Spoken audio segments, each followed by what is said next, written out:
إلا الصوم فإنه لي وأنا أجزي به আল্লাহ রাব্বুল আলামিন বলেন, সব আমলের সওয়াব কাউন্ট করে হিসাব করে দেওয়া হবে 10 থেকে 700 পর্যন্ত, কিন্তু রোজার সওয়াব আমি নিজে দিব।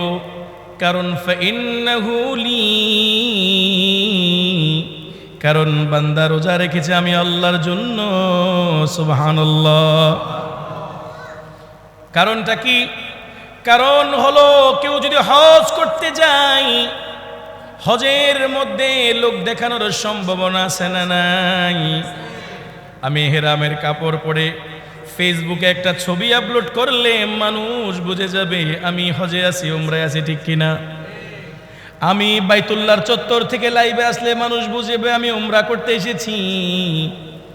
আর নামের শুরুতে হাজি টাইটেল দিলেই মানুষ বুঝবে আমি হজ করেছি। দান করার সময় মানুষকে লাইন ধরিয়ে এক একটা শাড়ি আর চাউলের বস্তা দিলে মানুষ দেখবে আমি বড় দানশীল। নামাজে মসজিদে আসার সময় এলাকার মানুষরা আশেপাশে থাকলে লম্বা লম্বা কেরাত দিয়ে নামাজ পড়লে মানুষ বুঝবে আমি বড় নামাজি।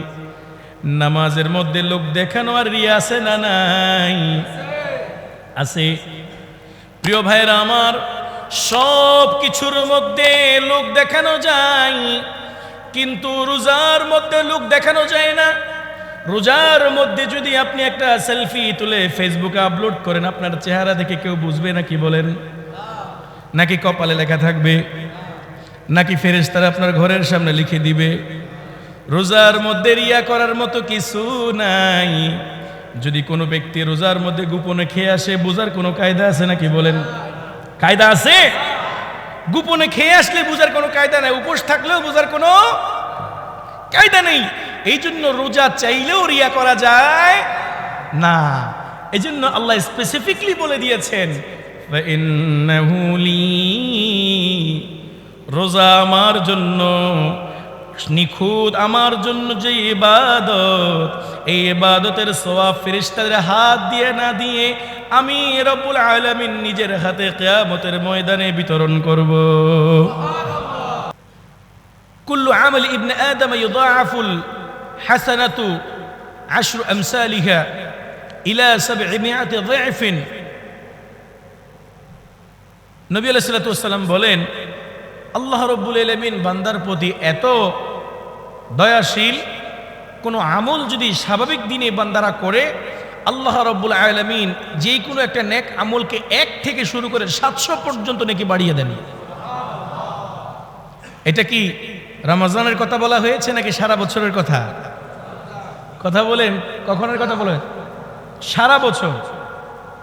সারা বছর কোনো মানুষ যদি একটা নেক আমল করে, আল্লাহ পাকের রহমত এবং দয়ার জোশ এত বেড়ে যায়, আল্লাহ পাক 1 থেকে শুরু করে 700 পর্যন্ত বাড়িয়ে দেন। এই যে এখন একটা সুবহানাল্লাহ বললেন না, যদি আল্লাহ পাকের দয়া হয়, এই সুবহানাল্লাহ, এক সুবহানাল্লাহর জন্য আল্লাহ পাক 700 সুবহানাল্লাহর সওয়াব দিবেন। আরেকবার বলেন, আরেকটু জোরে বলেন। 3 × 7 = 2100 হয়ে গেছে। যদি মুসলিমের হাদিস সহি হয়, অবশ্যই সহি। মুসলিমের হাদিস কি সহি? রাসূল কি বলেছেন? 700 পর্যন্ত বাড়িয়ে দেন। কিন্তু 700 পর্যন্ত বাড়িয়ে দেওয়ার পরেও আল্লাহ রাব্বুল আলামিনের দয়া এখানে শেষ নয়। আল্লাহ পাক বলেন একটা মাস রয়েছে এক্সেপশনাল, এটার মধ্যে আমি আরো এক্সটেনশন করেছি, আরো বাড়িয়ে দিয়েছি, আরো প্রমোশন করেছি। কিরকম? আল্লাহর নবী বলেন, ক্বাল আল্লাহু আযজা ওয়া জাল্লা, নবীজি বলেন, আল্লাহ পাক নিজে বলেছেন।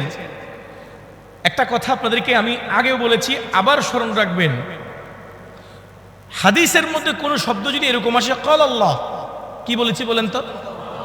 অর্থাৎ নবীজি যদি এই কথাটা বলে ফেলেন যে এটা আল্লাহ বলেছেন, ডাইরেক্ট এই শব্দটা যদি উল্লেখ করেন, মনে রাখবেন এটা হাদিসে কুদসি। এটা কি হাদিসে কুদসি? মানে ওয়ার্ড নবীর কথা ডাইরেক্ট আল্লাহ, অর্থাৎ আল্লাহ পাক বলতেছে আর নবীর মুখ দিয়ে ট্রান্সলেট হচ্ছে। সুবহানাল্লাহ বলবেন না? তাইলে হাদিসের এই অংশটা খুব গুরুত্বপূর্ণ। এটা ক্বাল আল্লাহ, নবীর মুখে তিনি বলতেছেন, আমার আল্লাহ আমাকে দিয়ে বলাচ্ছেন। সব কথাই কিন্তু নবীর আল্লাহর কথা, কিন্তু কিছু কথা আছে যে মোস্ট এক্সেপশনাল, এগুলা একেবারেই ভিন্ন, যেগুলোকে নবীজি অতি গুরুত্ব দেওয়ার জন্য এইভাবে বলেছেন। সুবহানাল্লাহ বলবেন না? কি বলেছেন? قال الله عز وجل إلا الصوم فإنه لي وأنا أجزي به। আল্লাহ পাক বলেন, কিন্তু রোজার মধ্যে আমি 1 গুণ নয়, 10 গুণ নয়, 20 গুণ নয়, 100 গুণ নয়, 700 গুণ নয়, ইল্লা সোম, রোজার মধ্যে গুণের কোনো হিসাব নাই, হিসাবের উর্ধে গিয়ে আমি আল্লাহ রাব্বুল আলামিন নিজে তাকে প্রতিদান দান করব। আচ্ছা, একটা প্রশ্ন করি আপনাদেরকে, যার দিল যত বড় তার দেওয়া তত বড় হয়, কথা বলেন না কেন? যার দিল যত বড় তার দেওয়াও কি তত বড়। আমি যদি আপনাদেরকে প্রশ্ন করি, এই দুনিয়াতে বড় বড় দিলের মালিক আছে না নাই? এমন বড় দিলের মালিক আছে যারা কোটি কোটি কোটি টাকা আল্লাহর রাস্তায় খরচ করে ফেলে, তাদের একটু পর্যন্ত খারাপ লাগে না, বরং যে তারা আনন্দ চিত্তে দান করে, আছে না নাই? এমনও তো আছে যারা দান করতে করতে করতে করতে আল্লাহর রাস্তায় একেবারে নিঃস্ব হয়ে গেছে। তার সবচেয়ে জ্বলন্ত উদাহরণ হলো সাইয়েদনা আবু বকর রাদিয়াল্লাহু আনহু। তাবুক যুদ্ধে সাইয়েদনা আবু বকর রাদিয়াল্লাহু তাআলা আনহু, আল্লাহ রাসূল বলেছেন, কে কি দিতে পারবা যুদ্ধের সফলতার জন্য, প্রস্তুতির জন্য নিয়ে আসো। হযরত ওমর রাদিয়াল্লাহু তাআলা আনহু তার সমস্ত সম্পদকে 2 ভাগ করে 1 ভাগ নিয়ে এসেছে।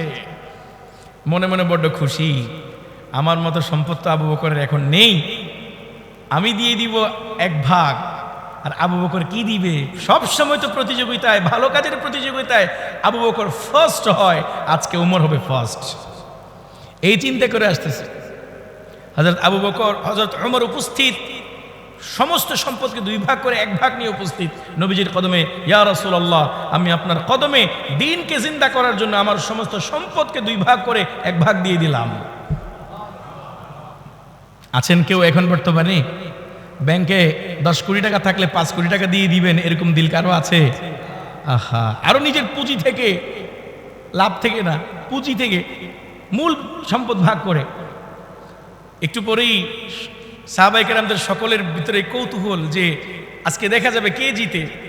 একটু পরে হযরত আবু বকর রাদিয়াল্লাহু তাআলা কিছু গাট্টি টাট্টি নিয়ে উপস্থিত। নবী আলাইহিস সালাতু ওয়াস সালাম দেখলেন পরিমাণে আবু বকরেরটা কম, কোয়ান্টিটির দিক থেকে আবু বকরেরটা কম, আর হযরত ওমরেরটা কোয়ান্টিটির দিক থেকে বেশি, পরিমাণের দিক থেকে বেশি। তো সাহাবায়ে কেরামরা দেখে তারা বুঝতেই পারলেন, চোখ দেখায়, যে আজকে ওমর জিতেই যাবে। ওমর তো আবু বকরের সম্পদগুলা চোখে দেখে খুব খুশি যে আজকে আমি জিতবো। হযরত আবু বকর রাদিয়াল্লাহু তাআলা আনহু যখন সম্পদ নিয়ে এসেছে, নবী আলাইহিস সালাতু ওয়াস সালাম ওমরকে প্রশ্ন করলেন লোক সম্মুখে, ওমর তুমি কি এনেছো? ওমর বলে, ইয়া রাসূলুল্লাহ, আমি আমার সমস্ত সম্পদকে 2 ভাগ করে 1 ভাগ রাসূল আল্লাহ এবং তার রাসূলের জন্য দিয়ে দিয়েছি। সেকেন্ডলি আবু বকরকে জিজ্ঞেস করলেন রাদিয়াল্লাহু আনহু, আবু বকর তুমি কি এনেছো? হযরত আবু বকর বলেন, ইয়া রাসূলুল্লাহ, আমি আমার ঘরের সব আপনার কদমে নিয়ে এসেছি, এমনকি একটা ঝাড়ু পর্যন্ত রাখি নাই, একটা ঝাড়ু পর্যন্ত। আবু বকর, তুমি তোমার সন্তানাদি পরিবারের জন্য কি রেখে এসেছো? আবু বকর বলে, তারাকতুল্লাহ ওয়া রাসূলাহু, আমি আমার ঘরে আল্লাহ এবং তার রাসূলকে রেখে এসেছি। হযরত ওমর সাথে সাথে বলেন, আবু বকর, এই দুনিয়ার জমিনে তুমি বেঁচে থাকতে ভালো কাজের প্রতিযোগিতায় তোমার চাইতে ফার্স্ট কেউ হতে পারবে না। এজন্যই তো বলেন, दुनिया ये सदाकत में तेरा नाम रहेगा, दुनिया ये सदाकत में तेरा नाम रहेगा, सिद्दीक तेरा नाम से इस्लाम रहेगा, सिद्दीक तेरा नाम से इस्लाम रहेगा, दुनिया या अदालत में तेरा नाम रहेगा,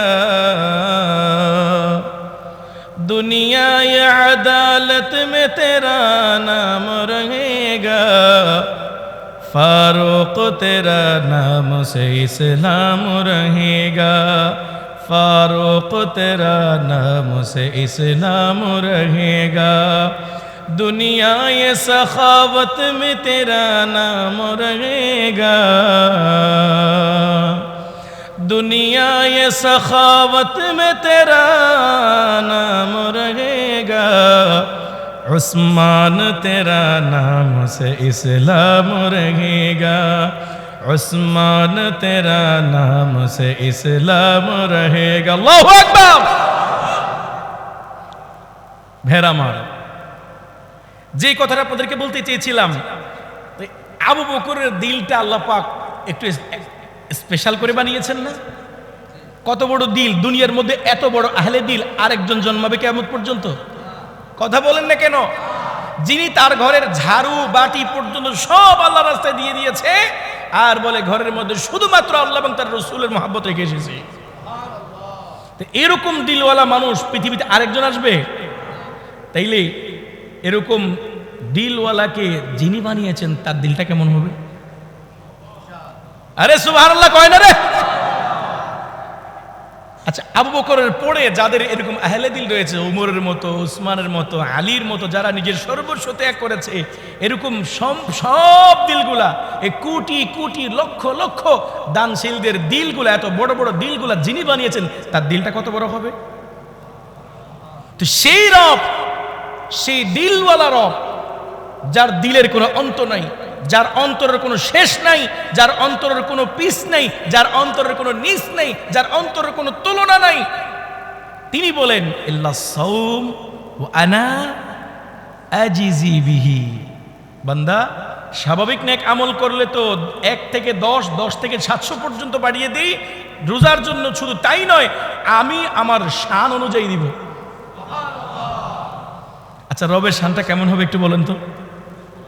রব যদি বলে যে আমি আমার প্রেস্টিজ অনুযায়ী আমি দিব, আমার ইজ্জতের দিকে তাকিয়ে আমি দিব, আমার কতটুকু দিলে আমার ইজ্জত থাকে, কতটুকু দিলে আমার আত্মমর্যাদা থাকে, আমি সেই দিকে তাকিয়ে তোমাদেরকে দিব। আচ্ছা বলেন তো এবার, রব যদি নিজের ইজ্জত অনুযায়ী 1 রোজার সওয়াব দেয়, আল্লাহু আকবার, কি লাগে? কি লাগে? চিন্তা করলে हैरान হয়ে যাবেন। এত সহজ মনে করেছেন একটা রোজার বিনিময়ে লোড নিতে পারবেন? একটা রোজার বিনিময় দেখলে আপনি অবাক হয়ে যাবেন। এগুলো কি? সুবহানাল্লাহি ওয়া বিহামদিহি। আল্লাহ আমাদের সবাইকে সেই সিয়াম পালন করার তৌফিক দান করুক, যেই রোজা আল্লাহ চেয়েছে, যেই রোজা আল্লাহ চেয়েছেন। এজন্য আমরা খুশি না বেজার? আমরা খুশি না বেজার? আমরা অত্যন্ত খুশি, কারণ এই রোজা সাধারণ কোনো রোজা নয়। আল্লাহ রাব্বুল আলামিন কিয়ামতের মধ্যে ময়দানে ফেরেশতাদেরকে অর্ডার করবে, আমার ফেরেশতারা আমার এই বান্দাকে নামাজের সওয়াব দাও। কি পরিমাণ দিবা? যারা জামাতে পড়েছে 27 গুণ দাও, যারা সিঙ্গেল পড়েছে 1 গুণ দাও, দিতে থাকো, প্রয়োজনে 700 গুণ দাও। দিতে দিতে আল্লাহ রাব্বুল আলামিন রোজারটা বলবে, ফেরেশতারা সবাই গাট্টি গুট্টি গোল করে বসো, তোমাদের কোনো কাম নাই, তোমাদের কোনো আর কাজ নাই। এবার আল্লাহ রাব্বুল আলামিন কিয়ামতের মাঠে ডাকবে, যারা আমার জন্য সিয়াম পালন করেছো কষ্ট করে, তারা আসো। সিরিয়াল ধরবে, রব বলবে, আজকে তোমাদের একজনকে একটা রোজার বিনিময়ে আমি আল্লাহর শান অনুযায়ী দিব। এবার রবের শান অনুযায়ী আপনি নেন। ইল্লাস সাওম ফাইন্নাহু লি ওয়া আনা আজজি বিহি। আল্লাহ রাব্বুল আলামিন বলেন, সব আমলের সওয়াব কাউন্ট করে হিসাব করে দেওয়া হবে 10 থেকে 700 পর্যন্ত, কিন্তু রোজার সওয়াব আমি নিজে দিব। কারণ ফাইন্নাহু লি, কারণ বান্দা রোজা রেখেছে আমি আল্লাহর জন্য। সুবহানাল্লাহ। কারণটা কি? কারণ হলো, কেউ যদি হজ করতে যায়, হজের মধ্যে লোক দেখানোর সম্ভাবনা আছে না নাই? আমি হেরামের কাপড় পরে ফেসবুকে একটা ছবি আপলোড করলে মানুষ বুঝে যাবে আমি হজে আছি, উমরায় আছি, ঠিক কিনা? আমি বাইতুল্লাহর চত্বর থেকে লাইভে আসলে মানুষ বুঝবে আমি উমরা করতে এসেছি। আর নামের শুরুতে হাজি টাইটেল দিলেই মানুষ বুঝবে আমি হজ করেছি। দান করার সময় মানুষকে লাইন ধরিয়ে এক একটা শাড়ি আর চাউলের বস্তা দিলে মানুষ দেখবে আমি বড় দানশীল। নামাজে মসজিদে আসার সময় এলাকার মানুষরা আশেপাশে থাকলে লম্বা লম্বা কেরাত দিয়ে নামাজ পড়লে মানুষ বুঝবে আমি বড় নামাজি। নামাজের মধ্যে লোক দেখানো আর রিয়া আছে না নাই? আছে। প্রিয় ভাইরা আমার, সব কিছুর মধ্যে লোক দেখানো যায়, কিন্তু রোজার মধ্যে লোক দেখানো যায় না। রোজার মধ্যে যদি আপনি একটা সেলফি তুলে ফেসবুকে আপলোড করেন, আপনার চেহারা দেখে কেউ বুঝবে নাকি বলেন? নাকি কপালে লেখা থাকবে? নাকি ফেরেশতারা আপনার ঘরের সামনে লিখে দিবে? রোজার মধ্যে রিয়া করার মতো কিছু নাই। যদি কোনো ব্যক্তি রোজার মধ্যে গোপনে খেয়ে আসে, বোঝার কোনো কায়দা আছে নাকি বলেন? কায়দা আছে? গোপনে খেয়ে আসলে বোঝার কোনো কায়দা নাই, উপোস থাকলেও বোঝার কোনো কায়দা নেই। এই জন্য রোজা চাইলেও রিয়া করা যায় না। এই জন্য আল্লাহ স্পেসিফিকলি বলে দিয়েছেন, ফাইন্নাহু লি, রোজা আমার জন্য নিখুঁত, আমার জন্য যে ইবাদত, এই ইবাদতের সওয়াব ফেরেশতাদের হাত দিয়ে না দিয়ে আমি রব্বুল আলামিন নিজের হাতে কিয়ামতের ময়দানে বিতরণ করব। রাসূলুল্লাহ নবী আলাইহিস সালাতু ওয়াস সালাম আমাদেরকে শাবানের শেষ জুমাতে এই খুতবাটা দিয়েছিলেন। আমি চাইলে হাদিসটা শাবানের শেষে পড়তে পারতাম, তবে আজকে পড়ার উদ্দেশ্য হলো এখন থেকে আমল করার কিছু আছে, এজন্য আজকে পড়ে ফেললাম। কিন্তু নবীজি এই খুতবাটা দিয়েছেন কখন? এই মাস, এই চন্দ্র মাসের একেবারে শেষ জুমাতে দিয়েছিলেন। শুনেন কি বলেন। আল্লাহ নবী বলেন, ইয়া আইয়ুহান নাস, হে পৃথিবীর মানুষেরা, ক্বাদ আযাল্লাকুম শাহরুন আযীম, সাবধান, তোমাদেরকে ছায়ায়, রহমতের ছায়ায় বেষ্টন করার জন্য মহামহিমান্বিত সম্মানিত একটা মাস আগমন হচ্ছে। কি মাস? শাহরুন মুবারক, বরকতময় মাস। শাহরুন ফীহি লাইলাতুন খায়রুম মিন আলফি শাহরিন, এমন এক মাস যেই মাসে এমন একটা রাত আছে যেই রাতটা এক রাতের ইবাদত হাজার রাতের ইবাদত, হাজার মাসের ইবাদতের চাইতে বেশি। সেটা হলো লাইলাতুল কদর। এরপরে বলেন, জাআলাল্লাহু সিয়ামাহু ফরিদাতান, আল্লাহ রাব্বুল আলামিন এই মাসের রোজাকে ফরজ করেছেন। ওয়া কিয়ামা লাইলিহি তাতাওয়ুআন, আর তাই সেই রমজানের রাতে কিয়াম করা, তারাবির নামাজ পড়াকে সুন্নত করেছেন। মান তাকাররাবা ফীহি বিখাসলাতিন মিনাল খায়রি কামান কানা আদা ফরিদাতান, এই রমজান মাসে কেউ যদি স্বাভাবিক একটা সুন্নত নেক আমল করে, আল্লাহ রাব্বুল আলামিন তাকে ফরজ আমল করার সমপরিমাণ সওয়াব দান করবে। অন্য দিনে ফরজ আমল করলে যে সওয়াব, ওই সওয়াব, অর্থাৎ স্বাভাবিক দিনে ইশারার নামাজ, ফরজ নামাজ পড়লে যে সওয়াব, রমজান মাসে তারাবির প্রতি রাকাতে সেই ইশারার নামাজের সওয়াব। তারাবির নামাজ পড়বেন তো ইনশাআল্লাহ? নাকি পালায় যাবেন? নাকি শপিং করবেন? নাকি কাপড়ের ডিজাইন খুঁজবেন? খবরদার, এই অ্যাচিভমেন্ট থেকে, এই প্রাপ্তি থেকে কেউ বঞ্চিত হবেন না। প্রিয় ভাইরা আমার, রাসূল বলেন, ওমান আদ্দা ফরিদাতান ফীহি কানা কামান আদ্দা ৭০ ফরিদাতান ফীমা সাওয়াহ, কেউ যদি একটা ফরজ এই মাসে আদায় করে, রমজান ছাড়া অন্য দিনের ৭০টা ফরজ আদায় করলে যে সওয়াব, সেই সওয়াব দান করবে। রমজান মাসে কেউ যদি ফজরের 2 রাকাত নামাজ পড়লো, ৭০ দিন ফজর নামাজ পড়লে যে সওয়াব, ওই সওয়াব আল্লাহ তাকে এক নামাজে দান করবে।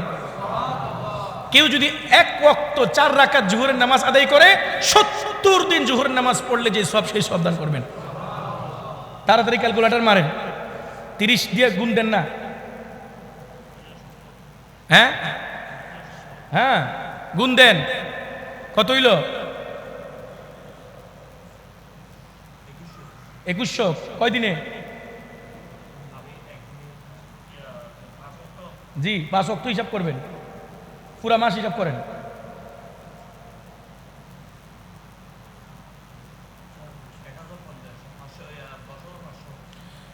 কেউ যদি রমজান মাসে এক ওয়াক্ত নামাজ কাজা করা ছাড়া প্রতি ওয়াক্ত নামাজটা পড়ে, আল্লাহ রাব্বুল আলামিন এক মাসে 10,500 রাকাত নামাজ পড়ার সওয়াব দান করবেন।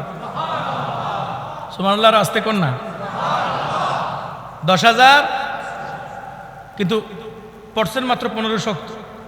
কত? 1500 না? আপনি পড়ছেন 1500, কিন্তু আল্লাহ পাক সওয়াব দিবেন কত? তাইলে এই সুযোগ কেউ হারাবেন? আল্লাহ পাক আমাদেরকে আমল করার তৌফিক দান করুক। তাইলে রমজান মাসে এক ফরজে কয় ফরজের সওয়াব? 70 ফরজের সওয়াব। মুমিন, তোমার জীবনের সবচেয়ে সুন্দর সময়টা আসতেছে, প্রস্তুত হও ইনশাআল্লাহ। বলেন না কেন? আল্লাহ কবুল করুক। এরপরে রাসূল বলেন ওয়াহুয়া শাহরুস সবর, এই মাস হলো ধৈর্যের মাস। নাকি বলবেন ওরা ফ্যাট খালি মাথা গরম না করিস, মাথা ভাড়া ফেলেই হয় না, এ কথা বলবেন? ওরা ওইসে গাইছে মাথা গরম না করিস তো এনে মাথা গরম, এ কথা বলবেন? নবীজি কি বলেন? ওয়াহুয়া শাহরুস সবর, এটা হলো ধৈর্যের মাস। অনেক মানুষ আছে পেটে ভাত না থাকলে সবসময় মাথা ফরফরটি হয়ে থাকে, আছে না নেই? অনেক মা বোনরাও আছে যারা পেটে ভাত না থাকার কারণে কাজকর্ম করে মাথা ফরফরটি হয়ে থাকে, খালি জামার সাথে খেটার খেটার, খালি বাচ্চাদের সাথে কিটকিট করে। এটা করা যাবে? যাবে না। রাসূল বলেন ওয়াহুয়া শাহরুস সাবরি, এটা হলো ধৈর্যের মাস, এটাতে ধৈর্য ধরতে পারলে আপনি সফল। সুবহানাল্লাহ। এরপর রাসূল বলেন ওয়াসসাবরু সাওয়াবুল জান্নাহ, আর যে ধৈর্য ধরবে তার ঠিকানা ডাইরেক্ট জান্নাত। রাসূল বলেন ওয়াশাহরুল মাসাওয়াত, সাম্য প্রতিষ্ঠা করার মাস। আপনি 40 আইটেম দিয়ে ইফতার করবেন আর রাস্তায় মানুষ রিকশা চালিয়ে না খেয়ে মরবে, এরকম মাস নয়। এখানে আপনিও খাবেন, গরিবরাও যেন খেতে পারে, ওইভাবে খেয়াল রেখে সাম্য প্রতিষ্ঠা করে চলবেন। শাহরুল মুসাওয়াত, এটা হলো সাম্য প্রতিষ্ঠা করার মাস। এরপরে রাসূল বলেন প্রিয় ভাইয়েরা আমার, ওয়াশাহরুন ইজদাদু ফিহি রিজকুল মুমিন, এটা এমন একটা মাস যেই মাসে আল্লাহ পাক মুমিনের রিজিক বাড়িয়ে দেন। সুবহানাল্লাহ বলে না? আচ্ছা, রমজানে সুন্দর খায় নাকি রমজানের বাইরে সুন্দর খায়? কথা কয় না। রমজানে সুস্বাদু খাবার খায়, রমজানের বাইরে খায়? বাইরে খায়। বরং সারাদিন যেই পরিমাণ না খায় তার 100 গুণ বেশি কাজা আর কাফারা কই দেয়? কথা কয় না রে? ইফতারে দেয়। সারাদিন, আচ্ছা রোজার মধ্যে রোজা না থাকলে স্বাভাবিক দিনে আমরা সর্বোচ্চ দুপুরে একটু ভাত খাই, দুপুরে একটু ঘি খাই। এই শুধু দুপুর টাইমটা না, সকালের নাস্তাটা তো সেই সময় খেয়েই ফেলেছেন, সকালের নাস্তা সেই সময় খেয়ে ফেলেছে। কারণ দুপুরে না থাকার কারণে আল্লাহ পাক কি পুরস্কার দিয়েছে দেখেন। ইফতারের সময় বসছে, ওরে বাপরে বাপ, রুয়াফজা, ম্যাঙ্গো শরবত, এই জুস, 3 আইটেমের জুস, এরপরে লাবাং তাবাং তো আছেই, শরবত জাতীয় সব কিছু আছে, 5-10 আইটেমের ইফতার নিয়ে বসছে, খালি কোবা আর কোবা, খালি কোবা আর। তাইলে এটা কি কাজা হইল না কাফারা হইল? এ কথা কয় না। কাজা কাফারা বুঝেন? কাজা মানে 1-এর বদল 1। কাজা মানে দুপুরে আপনি 1 প্লেট ভাত খাইতেন, তো ইফতারের সময় 1 প্লেট ভাত খাইলে এটারে বলে কাজা। এটার কি বলে? কাজা হলো 1-এর বদল 1, আর কাফারা হলো 1-এর বদল 60। কাফারা মানে কি? তো ইফতারের সময় কি মানুষ দুপুরের খাবারের কাজা দেয় না কাফারা দেয়? এ জোরে কোন, কাজা দেয় না কাফারা দেয়? আলহামদুলিল্লাহ কোন না কা? তাই নবীজি যে কইছে ওয়াশাহরুন ইজদাদু ফিহি রিজকুল মুমিন, এই মাসে আল্লাহ পাক মুমিনের রিজিক বাড়ায় দেয়। আল্লাহ বলে বান্দা দুপুরে কেন খাস নাই? তোরে আমি 60 আইটেম দিয়ে খাওয়াবো, তোরে আমি 6 আইটেম দিয়ে খাওয়াবো, তোরে আমি 10 আইটেম দিয়ে খাওয়াবো। সুবহানাল্লাহ কয় না? এটা হলো রহমান। এটা হলো কে? গরিব থেকে গরিব ব্যক্তি রোজার মধ্যে কয়েক আইটেম দিয়ে খেতে পারে, এটা হলো রহমত। ওয়াশাহরুন ইজদাদু ফিহি রিজকুল মুমিন, এটা এমন একটা মাস যেই মাসে আল্লাহ পাক মুমিনের রিজিক বাড়িয়ে দেয়। সুবহানাল্লাহ। প্রিয় ভাইয়েরা আমার, হাদিসের দ্বিতীয় অংশের তরজমা আগামী জুমাতে করব। আমার হাতে 1 মিনিট সময় আছে, এলান করতে হবে, আর করতে পারবো না, সময় বাড়ানো যাবে না।